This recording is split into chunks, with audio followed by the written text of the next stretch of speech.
guest for the week is DJ Horphuray, a gospel DJ who works with Cool FM Nigeria, where he hosts his program tagged Sunday Praise Jam. He is also the first African/Nigeria to be among the top 5 Christian DJs in the world. A multiple award winner, both home and overseas. Without further ado, let's introduce DJ Horphuray. Welcome to the show. Oh, thank you very much. Well done. So, I want to know what was your toughest level for you becoming a DJ? How it all started? It all started in my church. Church, okay. Yes, almost everybody started from church actually. Yeah, So that's true. it all started from church. I was in the sound department. There was a DJ model who was in our church before. Okay. Yeah. He was into the DJing, so I was always looking up to him, wanting to be a DJ also. I didn't know I was going to actually be a Christian DJ, but since I started from the church, I just continued that same line because there was no point switching into something else when you already brought up from the church already. To me, there were other people who actually just want to switch for the money and everything, but fast growth. But I felt that was not my kind of plan. Also, so years passed, I started learning DJing. I didn't really go for a physical kind of tutorial kind of thing. I always had to use online. Then my friend that is here, David, too. I used to go to his house and borrow laptop for events because it was always very crazy. Then I didn't have laptop, I didn't have my controller, I didn't have anything. So he was my saving grace that year. I always go to his place, or if it's in school, I go to school, learn his laptop, then go for my event. After my event, go and return the laptop before going home. So like the stress there was always crazy, always very crazy. Then later on, Model was in Cool FM then, so he was moving into something greater, and there was no other person who could take that spot, so we had to home to continue the process, and that's how we are here today. Okay. We ever having a reason why you become a gospel DJ? Yes, actually.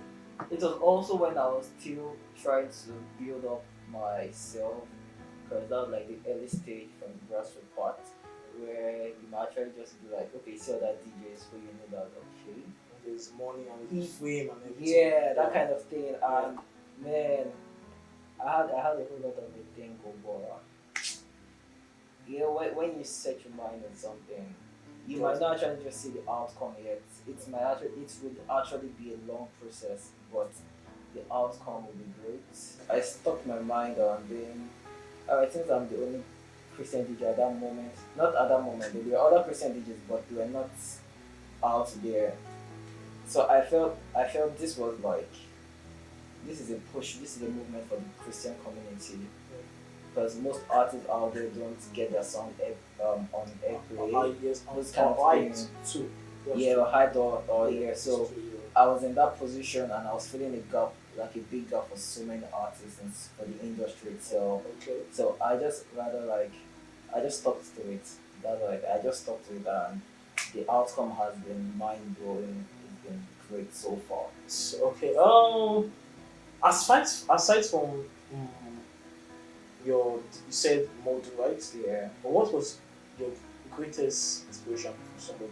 Do you have anybody else that was inspiring you? Then that was still now Avicii, because I love his forte of music. His kind of music was very different.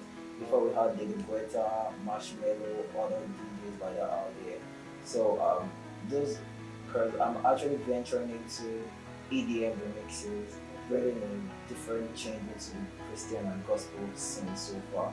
So I felt like undergoing those guys, and that's what I'm still doing right now. Were your parents ever supportive of your music? Were your family, friends, colleagues? No, they were not in support. When I started, they were not in support at all. They were like, how African parents would be like now, What do you want to do with your life? Become a banker, become a doctor, yeah. I become a footballer. At least you go out of the country. You fly, you go out. Yeah, but it was not easy at first because they didn't support me. They didn't see the vision which I saw then. But later on, like I think 3 years down the line into my DJ career, there was a switch. There was a switch. Like I was no longer the DJ they knew who used to go and blow laptop, who used to blow controller, kind of thing there. Like there was a massive shift, and they started seeing what I was seeing.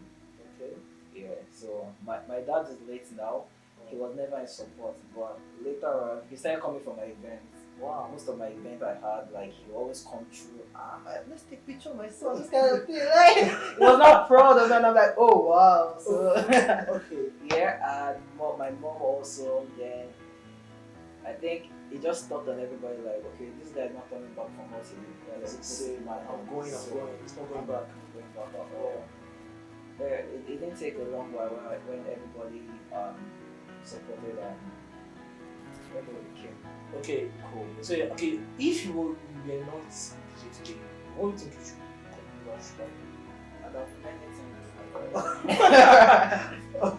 I'd have been a chef. A chef.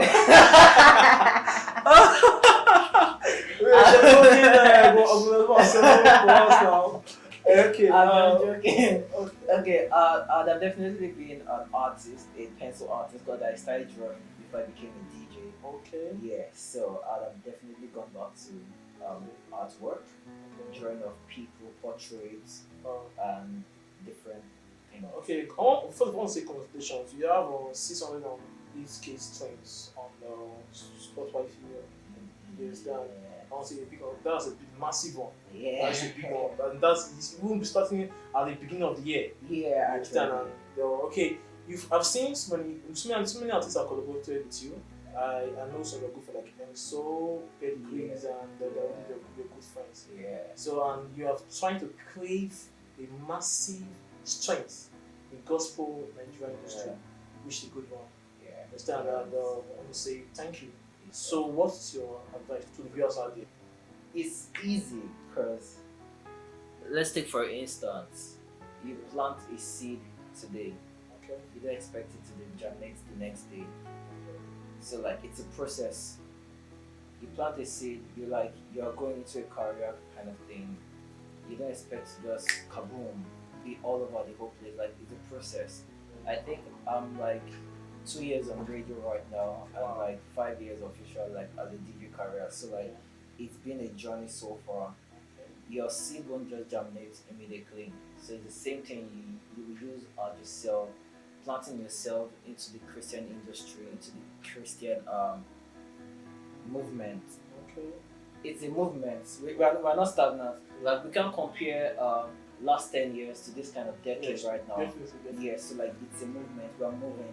We might be slow, but we are definitely moving.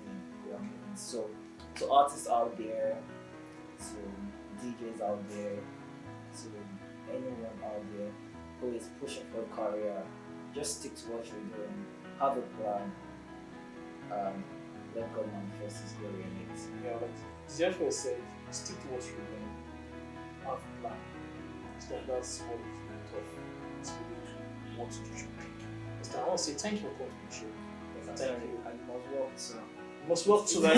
You must work too. You must pray. You must work. Work and pray. It will just come like that. You have to work. work. I want to say a big thank you to Jeffrey for coming. I hope those to next time. And thank you for coming to the studio today. You're welcome.